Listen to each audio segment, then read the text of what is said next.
Dan ketika kita hijrah dari kegelapan pada cahaya, yang akan terjadi apa? Semua hal yang selama ini menjadi salah konsep, salah persepsi akan sirna dengan sendirinya. Karena salah persepsi, salah memahami hanya terjadi di kegelapan. Begitu kita sudah memasuki alam cahaya, semua persepsi yang dibangun oleh pikiran kita, ilusi-ilusi yang selama ini dianggap kebenaran oleh pikiran kita akan runtuh dengan sendirinya.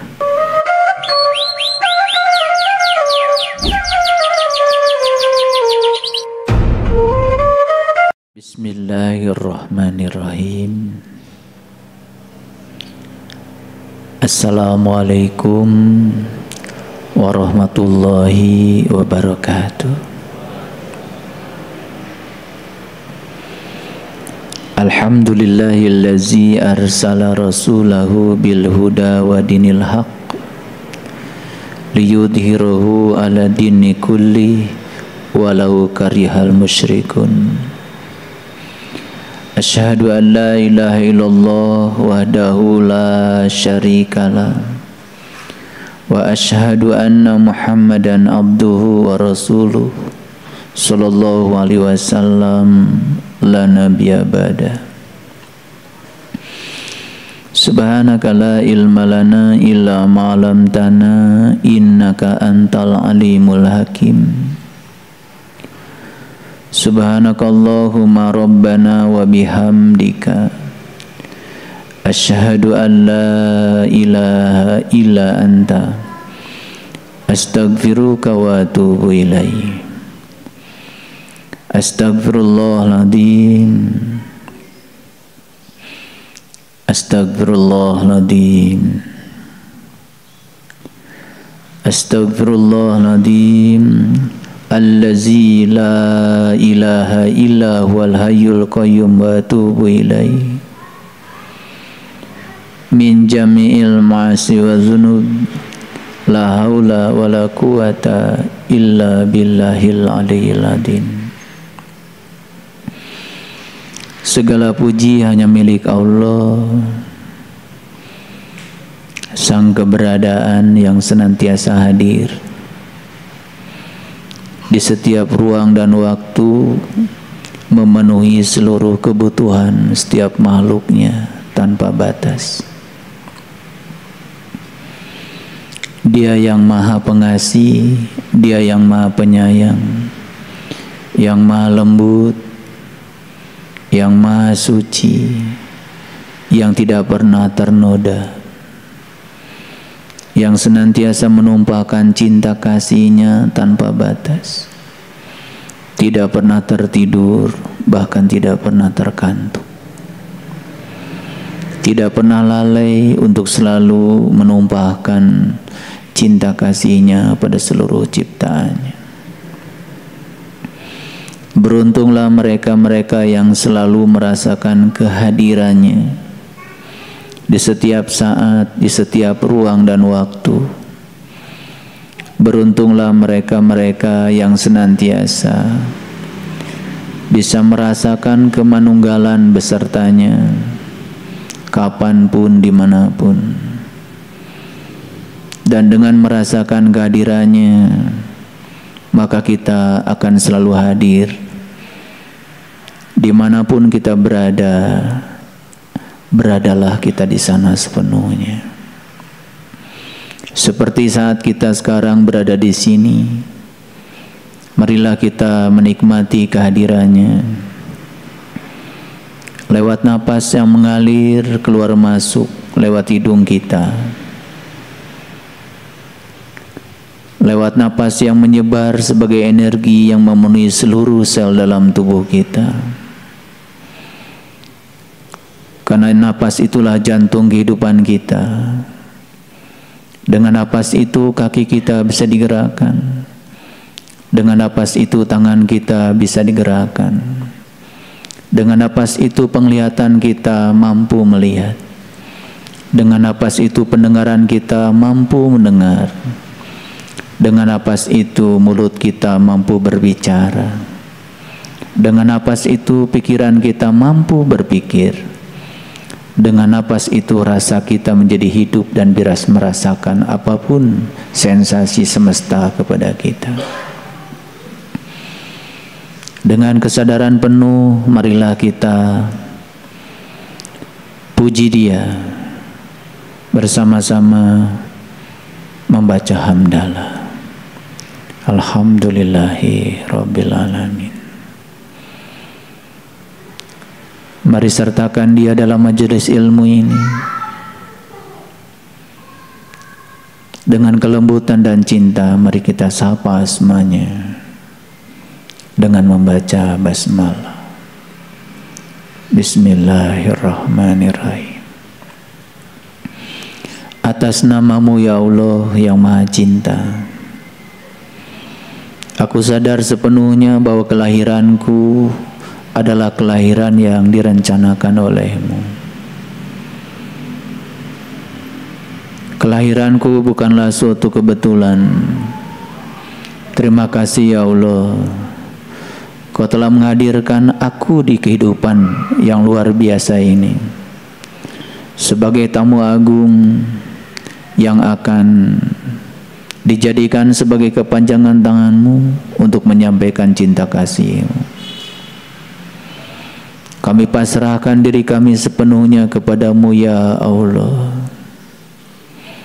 Ajarkan sifat Rahman dan Rahim-Mu kepada kami, agar kami dapat berbuat sebagaimana Engkau berbuat kepada kami, tanpa keinginan, tanpa muatan. Ajarkan sifat Rahman dan Rahim-Mu kepada kami ya Allah, agar kami bisa menerima kehadiran orang-orang yang menyenangi kami, sekaligus kami bisa menerima kehadiran orang-orang yang mungkin membenci kami. Karena tidak mungkin di alam semesta ini setiap orang harus mencintai kami, karena dengan begitu kami akan menjadi sombong. Engkau hadirkan orang-orang yang mungkin saja tidak suka kepada kami. Dengan itu kami menjadi mawas diri. Ya Allah, kehadiran orang yang mencintai kami, kehadiran orang yang mungkin tidak menyayangi kami adalah kesempurnaan hidup yang membuat kami menjadi sempurna dalam perjalanan hidup kami. Para sahabatku yang dirahmati Allah,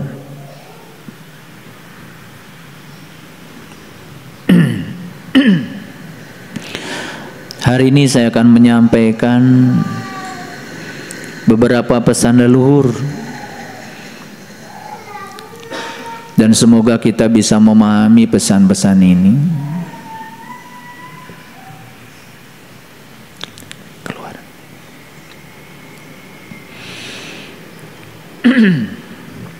Pesan yang pertama, bila kita tidak mau merasakan lelahnya belajar,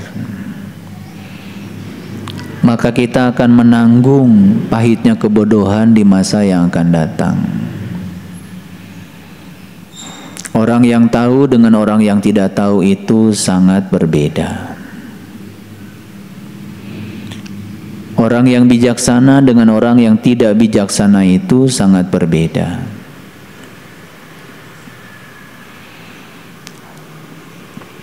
Bung Karno pernah menyatakan, kalau kamu lunak di masa kini, maka masa tuamu akan menjadi keras. Tapi kalau kamu keras di masa kini, maka masa tuamu akan lunak. Ruang kehidupan ini bagi orang yang sadar adalah sekolah.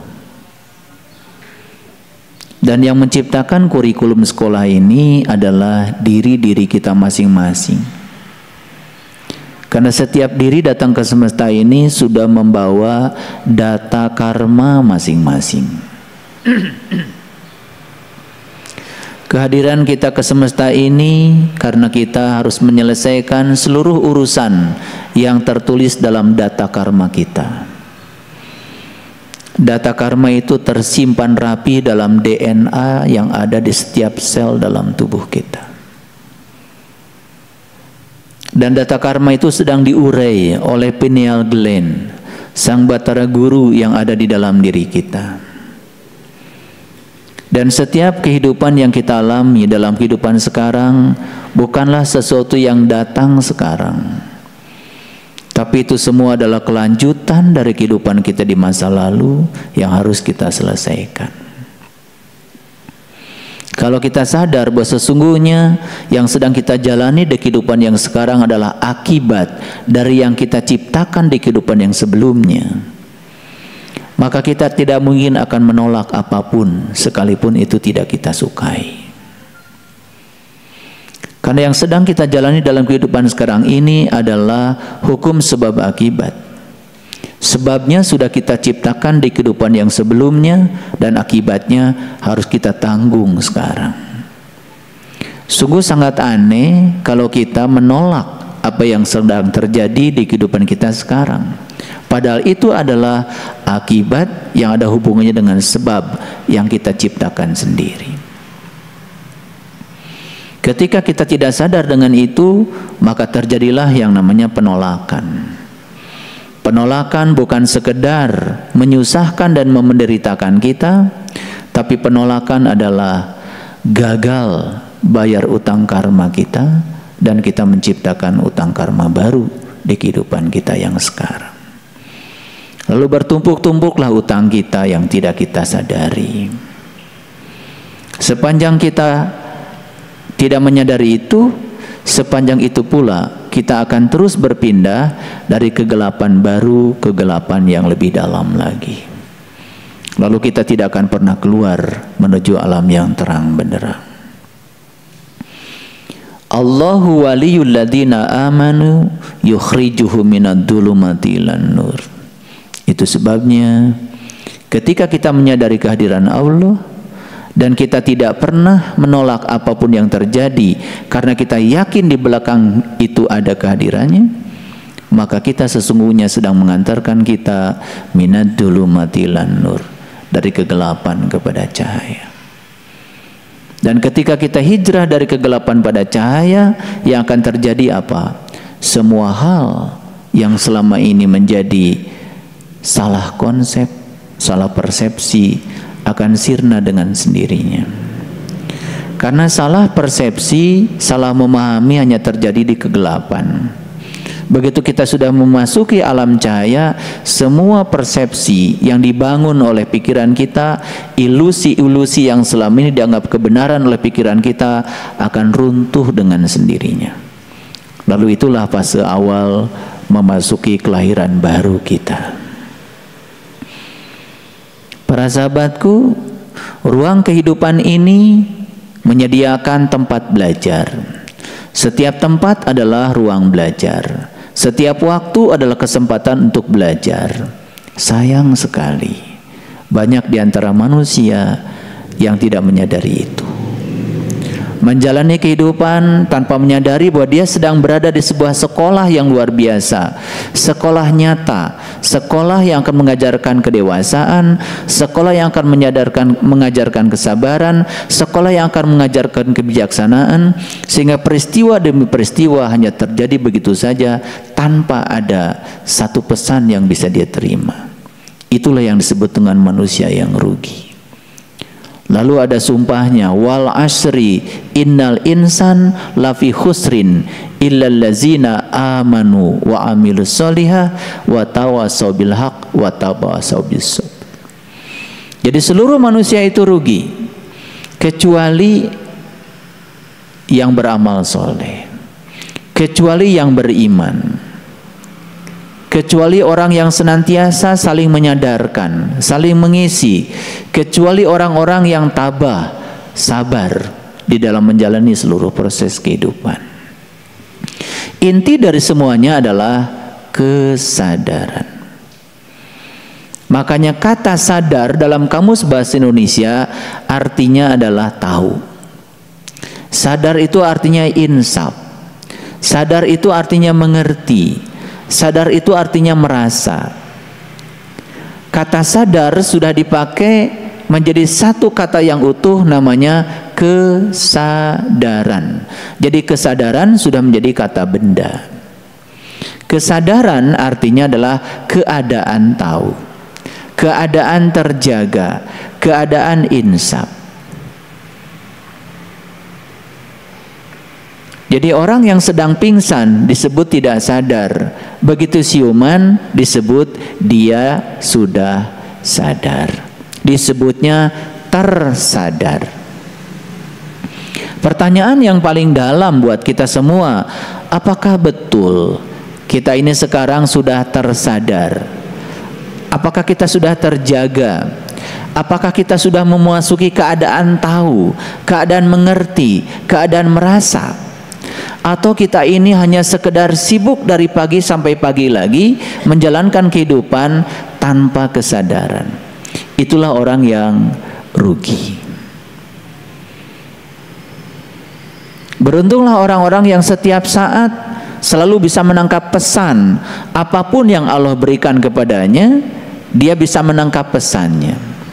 Maka orang-orang yang semacam ini tidak pernah bertanya mengapa, tetapi selalu bertanya apa. Ketika ada sesuatu yang tidak enak, tidak pernah bertanya mengapa ini terjadi, karena mengapa itu menggugat, mengapa itu tidak bisa menerima, mengapa itu menolak. Tetapi kalau mengatakan pesan apa yang sedang engkau berikan kepadaku, maka siapa yang bertanya, maka kepadanya akan dialirkan jawaban. Begitu kita mengatakan mengapa, menggugat, menolak, komplain, apa yang terjadi? Semakin tersembunyi pesan yang hendak disampaikan Allah kepada kita, dan kita semakin tidak mengerti.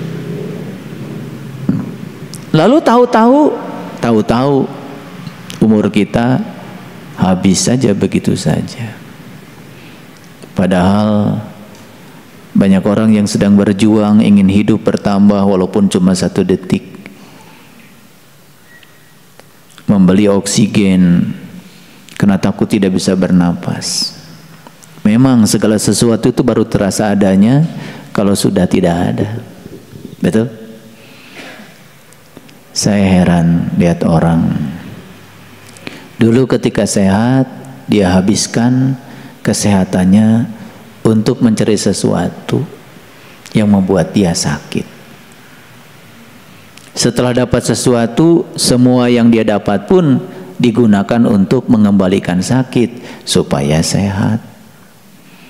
Coba perhatikan di rumah sakit, orang yang stroke. Saya ingin bertanya, dulu ketika dia sedang bisa jalan dengan gagahnya, apa sih yang dia lakukan? Lalu stroke, kakinya tidak bisa diangkat lagi, dipapah oleh perawat. Latihan jalan. Ada pertanyaan lagi berikutnya, kalau dia bisa jalan lagi, apa ya yang akan dia lakukan? Jangan-jangan dia melakukan hal yang sama seperti dulu, menghaburkan seluruh kehidupannya hanya untuk memenuhi ambisi pribadinya. Kita mengucapkan kalimat Bismillahirrahmanirrahim kadang pun tanpa kesadaran. Atas nama Allah yang Maha Pengasih dan Maha Penyayang, begitu sombongnya kita mengatasnamakan Allah yang Maha Pengasih, Maha Penyayang. Tapi tidak ada kesadaran bahwa sesungguhnya yang namanya wakil Allah harusnya membawa sifat-sifat Allah. Masa wakil Allah begitu? Penuh dendam, kebencian, iri hati, tidak bisa menerima kenyataan. Masa wakil Allah begitu? Masa wakil Allah sempit? Masa wakil Allah pikirannya seperti itu? Harusnya kan malu. Tetapi karena dari kecil kita sudah didogma, apapun yang mau kita kerjakan, mulai saja dengan kalimat Bismillahirrahmanirrahim. Lalu itu menjadi kebiasaan. Lalu kita menjadi robot saja tanpa kesadaran. Betul apa tidak? Jadi bila kita sekarang tidak mau ya, merasakan lelahnya belajar, maka siap-siaplah kita akan menanggung kebodohan, pahitnya kebodohan. Orang bodoh aja, orang bodoh itu kerja saja harus kerja keras, pakai otot. Pintar sedikit namanya kerja cerdas, pakai otak. Apakah orang yang kerja cerdas pakai otak itu akan mendapatkan keberlimpahan dalam hidupnya? Belum tentu. Karena otak itu masih terbatas, kerja pakai otak namanya kerja masih terbatas. Maka kerja yang paling tinggi adalah kerja pakai kesadaran, pakai hati. Itu yang disebut dengan kerja ikhlas, hasilnya tanpa batas. Jadi dari kerja keras masuk pada kerja cerdas, masuk pada kerja ikhlas, memang tidak mudah membalikkan telapak tangan. Karena kita harus mampu ya menghilangkan ya semua kebodohan. Bodoh kok dipelihara. Yang luar biasa itu orang bodoh tetapi merasa dirinya tahu. Padahal dia tidak tahu, cuma dia tidak tahu bahwa dia tidak tahu. Dibungkuslah ya dengan kain-kain kehormatan yang membuat dia tambah bodoh. Karena dia dalam keadaan tertutup. Tidak mau mendengar orang lain. Tidak mau menerima gagasan orang lain, selalu merasa dirinya paling benar. Makanya lihat orang yang semacam itu, insting untuk berdebatnya luar biasa, insting untuk menunjukkan pada orang lain bahwa dirinya paling benar juga luar biasa.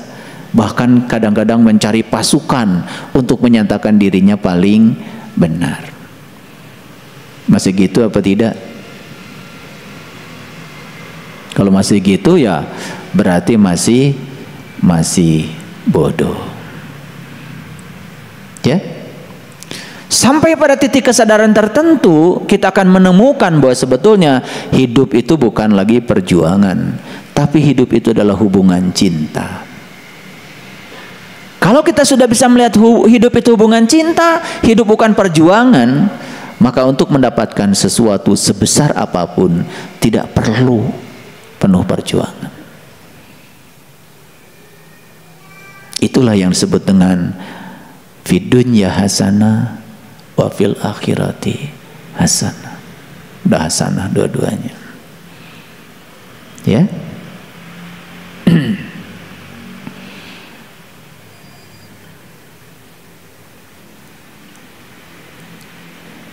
Semua orang ingin agar kehidupannya lebih baik. Ada istilah husnul khotimah. Semoga husnul khotimah.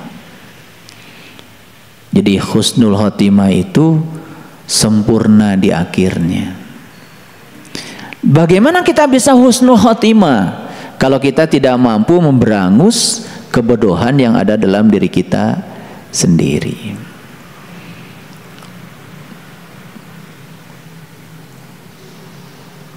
Sepanjang diri kita hanya mengizinkan menjadi robot, sibuk tanpa kesadaran, hanya menjadi robot biologis, sepanjang itu pula kita tidak akan pernah meningkat kesadarannya. Udah berpengalaman bukan? Sholat 5 waktu sudah, wudu sudah, haji sudah, saum tiap Ramadan dijalankan, zakat fitrah sudah, semua rasanya sudah dilakukan, kewajiban-kewajiban kita. Tapi namanya juga wajib, dilaksanakan dapat pahala, ditinggalkan dapat siksa. Dua-duanya dilakukan dalam keadaan bermuatan, bukan sebagai satu kebutuhan, apalagi cinta. Masih jauh dari situ kesadarannya. Apa yang terjadi?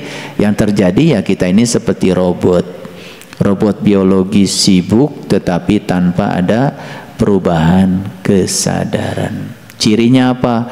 Cirinya begitu menghadapi masalah kecil saja sudah uring-uringan. Bahkan masalah kecil pun terlihat menjadi sangat besar sekali. Kenapa? Karena ledakan hanya terjadi di ruang sempit. Iya, tabung gas, isi gasnya banyak. Kepala kita tuh yang 3 kilo. Tiba-tiba bocor, api masuk ke dalam. Gara-gara api masuk ke dalam, karena tabungnya kecil, terjadilah pembakaran gas secara mendadak. Energinya besar. Karena energinya besar, ruangnya kecil, meledak. Disebutlah tabung gas meledak. Tahu kenapa meledak? Karena ruangnya sempit. Begitu ledakan terjadi di ruang sempit, bahaya nggak? Bahaya. Tapi kalau itu gas yang 3 kilo dibakarnya di ruang terbuka, nggak ada ledakan. Karena ruangnya terbuka dan luas. Ini masih pada suka meledak kelihatannya. Dari wajah-wajahnya nih kelihatan masih suka meledak. Ciri yang suka meledak itu hancur wajahnya. Iya, gitu. Makanya penampakan ruh-ruh yang tidak bisa pulang kan biasanya menakutkan. Betul nggak? Itu habis meledak itu. Dan ledakan selalu terjadi di ruang sempit. Makanya ilmunya sempit, pengetahuannya sempit, sudut pandangnya sempit, dadanya sempit, pikirannya sempit. Lihat orang kayak gitu, dikit saja energi negatif datang pada dirinya, langsung meledak. Itu yang sering disebut kecelakaan spiritual. Sholat sudah, tapi ledakan masih sering terjadi. Harusnya kan bertanya, ada apa dengan sholatku? Suka bertanya gitu nggak? Suka nggak begitu? Ngajinya rajin, seragamnya 7 seminggu, tapi suka meledak. Harusnya kan ada apa dengan pengajianku? Ya. Tetapi karena tidak pernah bertanya, tidak pernah menyadari, ruang belajar ini diabaikan begitu saja. Setiap kurikulum di ruang belajar ini tidak pernah dituntaskan. Apa yang terjadi? Yang terjadi hanya menghabiskan waktu begitu saja tanpa ada perubahan kesadaran. Saya tanya, mau nggak husnul khotimah? Mau nggak husnul khotimah? Husnul khotimah itu syaratnya cuma satu, berhenti berprasangka buruk. Yang namanya berprasangka, prasangka baik saja jelek, apalagi prasangka buruk. Prasangka itu persepsi. Dalam bahasa Quran disebutnya dzon. Wa may yatabi'u aksaruhum ila dzon. Inna dzon kana la yughni minal haqqi syai'a. Kebanyakan manusia melaksanakan sesuatu hanya dengan dzon. Dzon itu prasangka. Prasangka baik saja itu sudah jelek, apalagi prasangka buruk. Ada nggak prasangka baik? Ada. Persepsi, ilusi pikiran yang dianggap kebenaran itu juga prasangka, cuman kategorinya prasangka baik. Jadi kalau prasangka yang baik saja jelek, apalagi yang jelek. Bagaimana bisa husnul khotimah kalau apapun yang kita lakukan cuman atas dasar prasangka? Prasangka itu bahasa Qur'annya dzon. Dan Quran mengatakan wa may yatabi'u aksaruhum. Kebanyakan manusia 99% dalam kehidupannya menjalankan sesuatu hanya dengan prasangka. Jadi prasangka itu kalau bahasa orang Jakarta itu kali aja. Sholatmu diterima nggak sama Allah? Kali aja. Prasangka bukan itu? Prasangka. Kamu nanti kalau mati selamat apa celaka? Kali aja. Nah, kali aja tuh dibungkus pakai kain kehormat, namanya wallahu alam.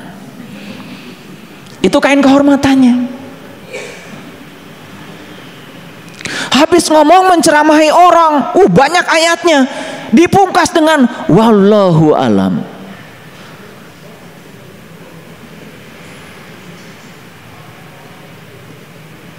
Berlindung yang paling kelihatan terhormat adalah berlindung kepada Allah.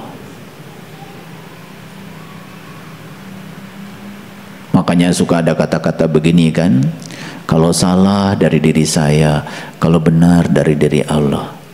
Jadi kamu dari tadi ngomong yang menurut kamunya berarti salah semua dong. Betul nggak? Kan suka ada begitu bahasa basinya kan, yang benar dari Allah, yang salah dari saya. Loh, kan dari tadi yang ngomong kamu, berarti yang kamu omongkan ya salah semua. Nah, supaya terlihat hormat, terlindungi, wallahu alam bimuradi, kan begitu. Karena semua yang diomongkan prasangka, tidak ada pengalaman pribadi yang disampaikan pada orang lain, semuanya ilmu katanya kok. Jadi prasangka itu bahasa Inggrisnya susuganan. Tahu ya? Lah kalian ini kan mantan-mantan susuganan dari dulu, ya toh? Iya. Kumangke. Itu prasangka, yang baik saja sudah jelek, apalagi yang buruk. Bagaimana Anda bisa husnul khotimah, ingin baik di akhirnya? Masih menggunakan prasangka. Jadi kalau ingin husnul khotimah, bebaskan dirimu dari prasangka. Bebas dari prasangka, itu yang disebut dengan iman. Iman boleh diartikan percaya, boleh believe, kamu harus menjadi, ya menjadi. Kalau ingin mengimani imannya Musa, ya harus menjadi Musa. Kalau ingin mengimani imannya Ibrahim, harus menjadi Ibrahim. Learning to be, menjadi. Kalau menjadi ya mengalami. Kalau mengalami bebas dari prasangka. Jadi nggak husnul khotimah? Jadi. Kebalikan husnul khotimah apa tuh? Su'ul khotimah. Pinter-pinter ya ini bahasa Arabnya ya. Jelek di akhirnya. Jadi artinya sepanjang kita beragama pakai prasangka, jelek di akhirnya. Paham? Ya? Oke. Oleh karena itu, maka kita harus punya ilmu. Tapi hati-hati, ilmu itu bukan untuk dihafal. Karena ilmu yang sebenarnya itu adalah untuk dipraktekkan agar memberi manfaat. Makanya ngaji dengan saya, jangan menjadi kolektor ilmu. Ya? Saya cuma bisa Quran satu ayat aja, Bismillahirrahmanirrahim. Gak apa-apa, gak usah 30 juz, tapi dipraktekkan. Coba kalau dipraktekkan. Kullu amrin tibalin la yubda'u fi basmalah fahuwa aqta. Setiap pekerjaan yang tidak dimulai dengan atas nama Allah, putus tidak menjadi amal. Coba, setiap pekerjaanmu sadari atas nama Allah. Gimana caranya? Saya kerja bukan atas nama uang. Saya kerja bukan atas nama kebutuhan. Saya bekerja bukan karena takut kekurangan. Saya bekerja bukan karena anak saya tidak takut kelaparan. Tapi saya bekerja atas nama Allah, karena saya percaya saya datang ke semesta ini untuk menjadi kepanjangan tangan Allah, menyampaikan cinta kasih Allah. Uang itu bagi saya adalah hadiah dari semesta karena pelayanan saya kepada orang. Keren gak kalau begitu? Keren gak? Kalian baca Bismillahirrahmanirrahim udah lakoh banget. Begitu ditanya kenapa Anda bekerja? Ya kalau saya nggak kerja, anak saya gimana makannya? Jadi seperti dia yang ngasih makan sama anaknya, bukan Allah. Sombong nggak? Sombong nggak? Lah itu namanya ilmunya sudah ada, tetapi tidak dipraktekkan karena tidak mengerti, karena dalam dirinya ada yang bernama kebodohan. Ya pahit jadinya. Coba selidiki, ya nggak usah jauh-jauh, belajar riset. Kita kerja di pabrik yang sama, gaji kita sama, profesi kita sama. Bedakan coba niat kita. Kalau orang lain niatnya karena takut kekurangan, karena ingin uang, coba kita niatnya karena ingin memberikan pelayanan. Karena Allah titipkan keahlian kepada saya untuk memberikan pelayanan, maka niat saya untuk memberikan pelayanan. Gaji bukan lagi menjadi tujuan. Perhatikan dan praktekkan dan lihat perbedaannya. Pernah nggak menyelidiki itu? Pernah apa tidak? Ya. Kan kita kerja di pabrik yang sama dengan orang, kerja di lembaga yang sama, di institusi yang sama. Coba mulai praktek. Biarkan orang lain dengan niatnya sendiri, tapi niat saya diubah. Bismillah bagi saya bukan seperti yang dikatakan orang. Coba perhatikan, perhatikan di riset. Ternyata luar biasa. Dulu gaji saya segini, gak cukup, utangnya banyak. Sekarang gaji saya tetap segini, kok saya sekarang mulai tidak punya beban. Ada apa ini? Oh, ternyata diubah niatnya. Betul nggak? Saya tanya nih kalian semuanya, apa sih niat berumah tangga?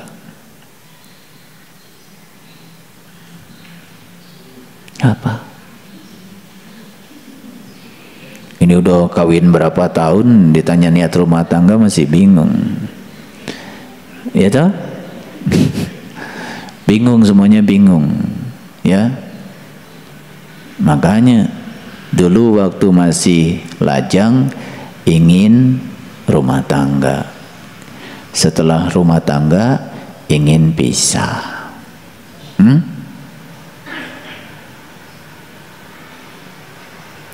Padahal ayatnya suka dibaca setiap kali ada kawinan, pasti ayatnya itu. Apa tuh? Wa min ayatihi an khalaqalakum, kan gitu ayatnya. Ya toh? Suka dengar ayat itu? Pasti. Pokoknya nikahan dimanapun ke di Indonesia ayatnya pasti itu. Kayaknya nggak ada ayat lain, seakan-akan sudah jadi paten. Dan di ayat itu dikatakan ajwaja, kan gitu. Tahu ajwaja artinya apa? Pasangan. Tahu artinya pasangan apa? Ada nggak? Mur dengan mur. Ada nggak? Baud dengan baud. Coba mur dengan emur jadi apa? Baud dengan baud jadi apa? Coba kalau emur dengan baud saling menguatkan, bukan? Betul nggak? Iya. Ada dua logam mau ditempel. Logam yang satu dilaskan mur, di logam yang satu dilaskan baud. Ketika mur ketemu baud, pasangan bukan? Saling apa?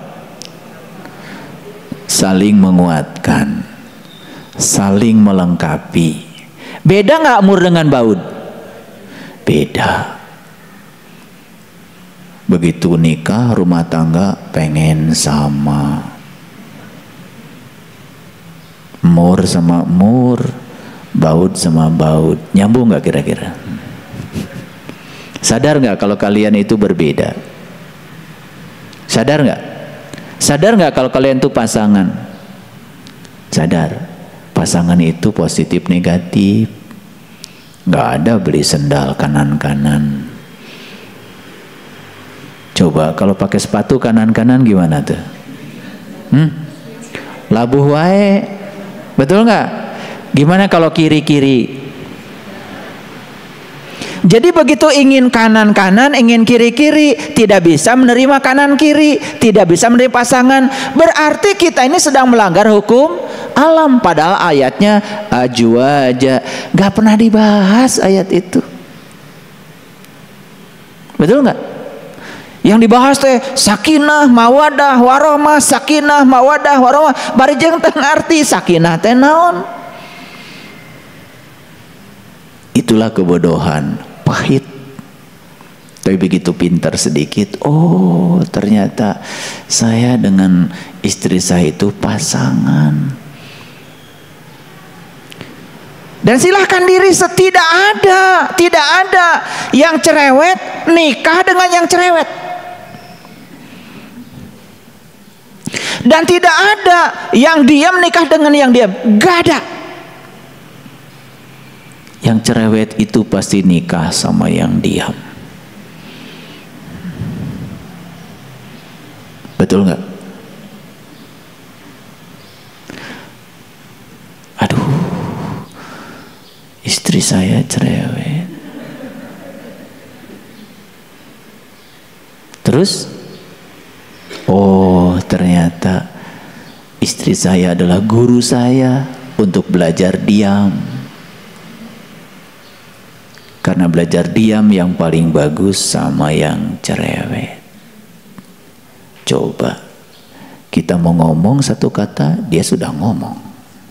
Mau ngomong lagi, udah duluan lagi ngomong. Sukses nggak belajar diam? Sama siapa? Aduh, langsung terima kasih Tuhan, sudah diutus utusanmu, seorang manusia cerewet pasanganku. Lewat dia aku belajar diam. Gitu nggak? Tapi karena tidak ada kesadaran, kurang pinter, jadi akhirnya apa? Begitu cerewet, omong wae sia.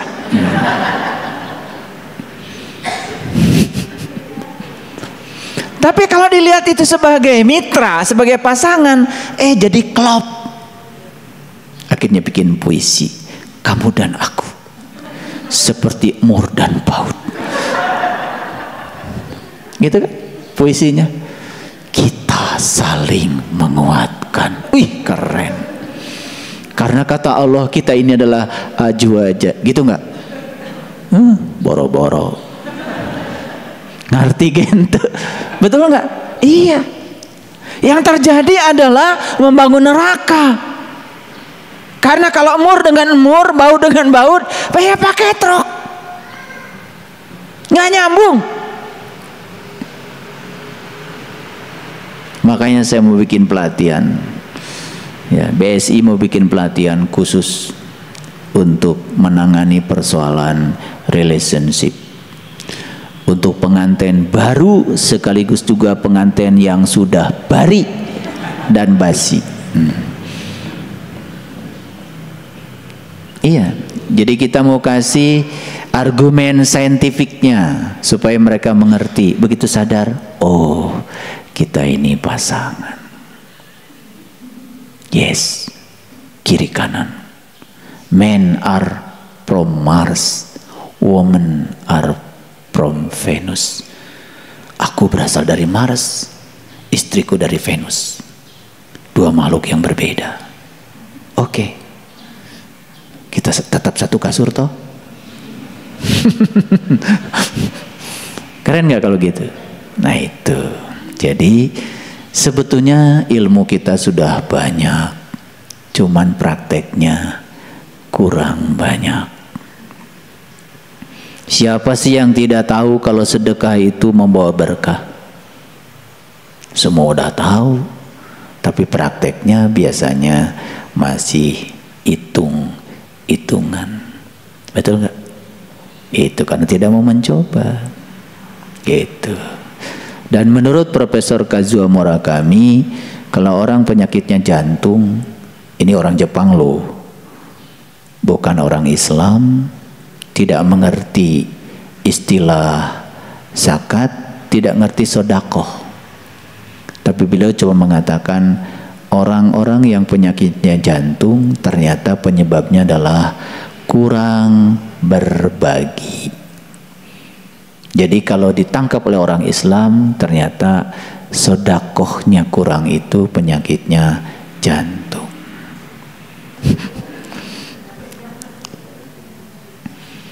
Ini kalian ini setiap Rabu kan datang ke sini, kemudian saya kasih nasihat, Senang gak dikasih nasihat? Senang ya. Padahal siapa yang menasihatimu secara sembunyi-sembunyi, maka ia benar-benar menasihatimu. Siapa yang menasihatimu di halayak ramai, sebenarnya dia sedang menghinamu.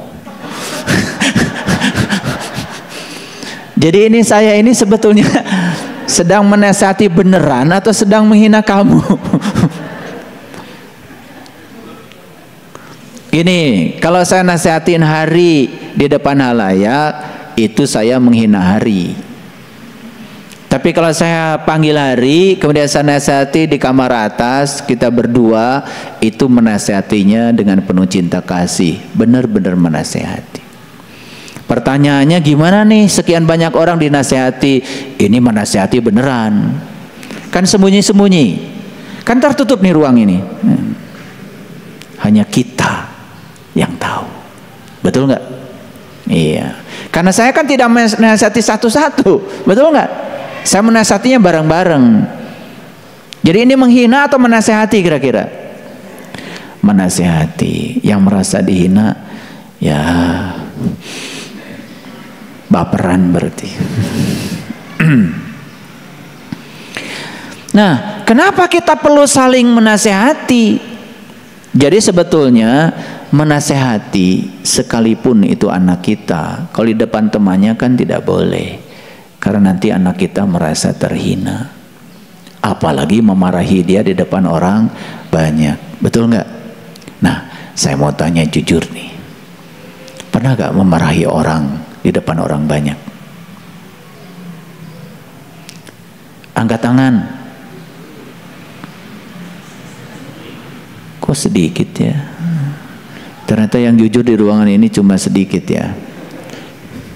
Atau memang tidak pernah? Itu berarti senang saya. Ya, memarahin orang di depan umum, kira-kira menghina atau apa istilahnya yang paling tepat? Karena menasihati orang saja di depan umum itu sudah menghina. Apalagi memarahin orang di depan umum, coba. Apa kata yang paling tepat untuk dia? Menghina atau merendahkan? Merendahkan. Makanya kadang-kadang kita sering tidak sadar. Betul nggak? Kita memarahin orang di depan orang. Padahal menasihati saja, kalau di depan orang itu sudah menghina, apalagi memarahi. Oleh karena itu, para sahabatku yang dirahmati Allah, keadaan selalu terjaga dengan kesadaran penuh itu menjadi sangat penting dalam kehidupan. Jadi oleh karena itu jangan ada kelalaian dalam hidup. Paham? Ya. Kira-kira kain kafan kita sekarang sedang dibuat apa tidak? Saya tanya, Bunda Yani, kain kafannya di mana sekarang? Sedang ditenun, sedang dibordir lagi. Betul nggak? Jadi aneh sekali kalau manusia dalam hidup di usia seperti kita sekarang ini masih lalai dalam kehidupan. Padahal kain kafan sudah disiapkan buat kita. Setuju nggak? Oke. Oleh karena itu, mari kita selalu terjaga, selalu sadar. Itu sebabnya kita diberikan namanya kolbu. Kolbu itu adalah tempat kita untuk menyaksikan akhirat. Jadi akhirat itu nanti atau sekarang? Sekarang. Di mana kita menyaksikan akhirat? Di kolbu. Makanya ada kata-kata orang tua, bagus. Kalau kamu ingin jumpa dengan Tuhan, ya mati dulu. Kalau kamu ingin ke akhirat, ya mati dulu. Nah, cuman kata-kata leluhur kita itu sering diartikan salah. Dianggapnya matinya mati beneran. Padahal kata Nabi, mut anta qabla mut. Kamu harus belajar mati selagi hidup. Nah, kata orang tua kita di tanah Jawa ini kan harus belajar mati sajeroning urip. Bahasanya orang Bandung, sing bisa nganyang kapageto. Itu sebetulnya. Jadi ya, kita ini bisa menyaksikan akhirat di mana? Di kolbu. Gimana caranya? Apa sih akhirat itu? Kan akhirat itu terminal terakhir, sekaligus juga terminal awal. Inna lillahi wa inna ilaihi roji'un. Sesungguhnya kita berasal dari Allah dan kita kembali kepada Allah. Jadi terminal terakhir kita siapa? Allah. Berarti akhirat apa? Ulangi lagi, belum bisa menjawab. Terminal terakhir kita adalah Allah. Betul? Kan asal dari Allah, kembali kepada Allah. Inna lillahi wa inna ilaihi roji'un. Jadi terminal terakhir kita apa? Allah. Terminal terakhir kita itu akhirat. Jadi akhirat adalah Allah. Jadi kolbu itu tempat menyaksikan akhirat. Terminal terakhir, tempat kita pulang. Oh, ke situ kita akan pulang. Karena sudah tahu jalan pulangnya dari sekarang. Saat mati beneran, kita nggak akan kemana-mana. Pulang ke tempat asalnya, ke akhirat. Paham ya? Makanya ya, kata leluhur kita, jadikan saja akhirat itu di kolbumu. Dunia di mana? Ah, dunia di tanganmu. Mati di mana? Mati di pelupuk matamu. Jadi mati itu di pelupuk mata, saking dekatnya. Betul nggak? Ya, mati yang paling dekat, mati beneran atau mati selagi hidup? Mati dua-duanya. Mati beneran dekat, mati selagi hidup pun dekat. Tetapi yang paling bisa kita lakukan sekarang adalah mati selagi hidup. Dengan cara apa? Dengan cara meniti ke dalam diri agar kita bisa menemukan akhirat di sini, saat ini, sekarang. Jadi dalam buku ya R.A. Kartini kan beliau menulis menyusuri kegelapan untuk mendapatkan terang. Tapi di Indonesia kok terjemahannya jadi habis gelap terbitlah terang. Padahal aslinya buku itu bahasa Belanda. Dan saya pernah bertanya seseorang yang mengerti bahasa Belanda, ini terjemahnya benar gak? Habis gelap terbitlah terang. Karena bagi saya itu kok nggak nyambung. Ternyata kata orang yang mengerti bahasa Belanda, terjemahan yang sebenarnya itu adalah menyusuri kegelapan untuk mendapatkan terang. Jadi untuk mendapatkan terang itu gak apa-apa kita menyusuri kegelapan. Setiap orang suci mungkin pernah punya masa lalu, dan setiap orang jahat juga punya masa depan.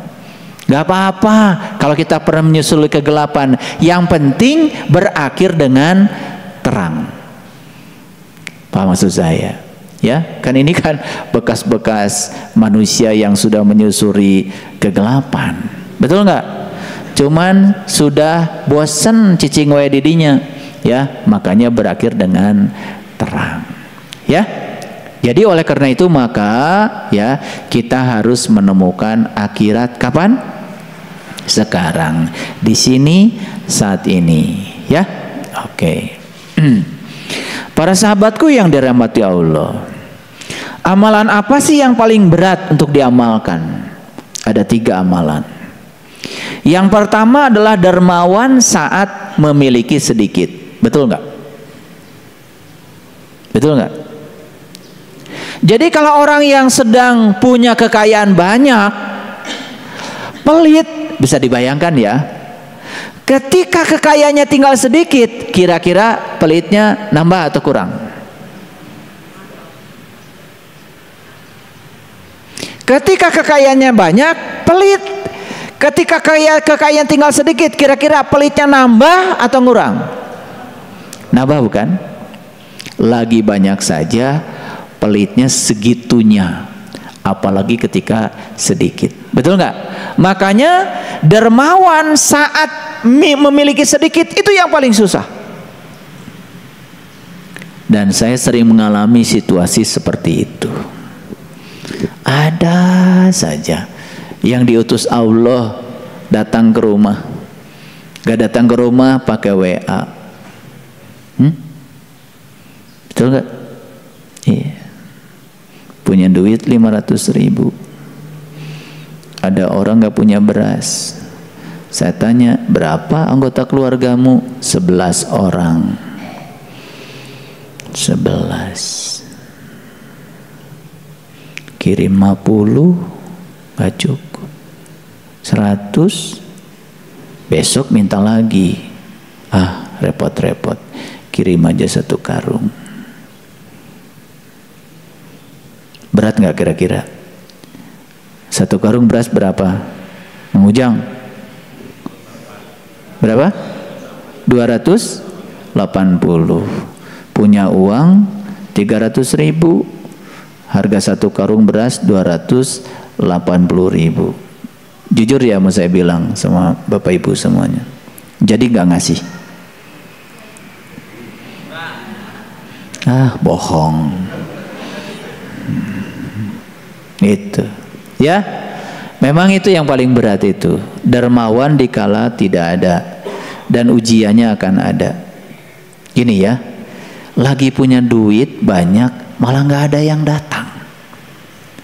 Lagi duitnya sedikit malah banyak yang datang. Tahu nggak maksud Allah?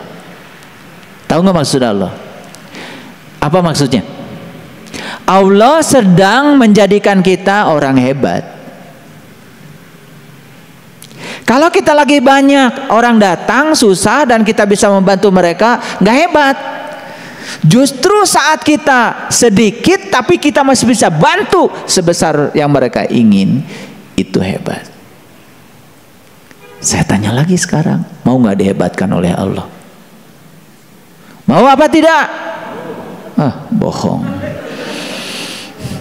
Jadi mau jadi orang hebatnya pasti iya. Kalau ditanya di sini, mau nggak jadi orang hebat? Mau.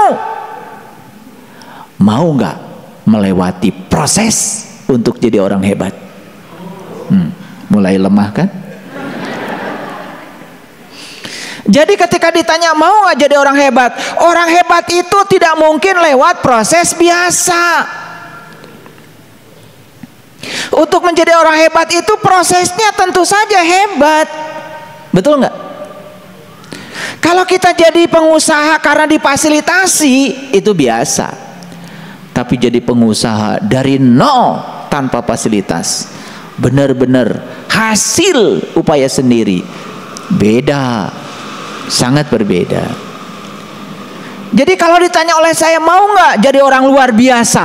Mau nggak? Ya semuanya mau. Tapi caranya luar biasa. Mau nggak? Lemah.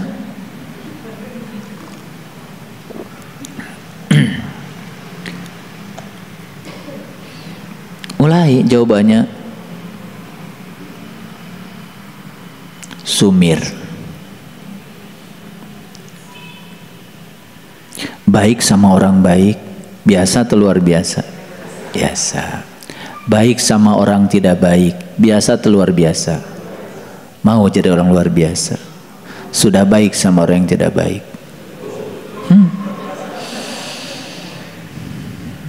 Jadi dikiranya sama kalian ngaji itu di sini? Di sini? Bukan. Kalau di sini ditanyakan sama saya, mau nggak jadi orang luar biasa di sini? Jawabannya mau.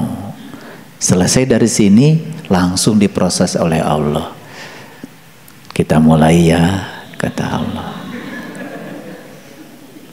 Keluar dari sini beberapa langkah langsung dikasih cara-cara luar biasa untuk menjadi orang biasa. Nolak apa nerima? Kalau begitu saya tanya yang terakhir nih, jadi nggak jadi orang luar biasa? Nggak jadi. Jadi itu namanya ilmu tidak ada manfaatnya kalau begitu. Untuk bisa bicara seperti ini, seperti saya, emang caranya biasa? ujiannya luar biasa. Dituduh ini, dituduh itu. Yang tidak saya lakukan pun ada tuduhannya. Coba. Ya. Iya, tapi saya udah tahu, ini mah permainan Allah. Karena Allah sedang menjadikan saya menjadi orang luar biasa. Caranya harus luar biasa. Gak mungkin lewat cara biasa. Karena sadar ini permainan Allah. Oke, it's okay, no problem. Saya jalani. Jadi lagi-lagi perlu apa? Kesadaran.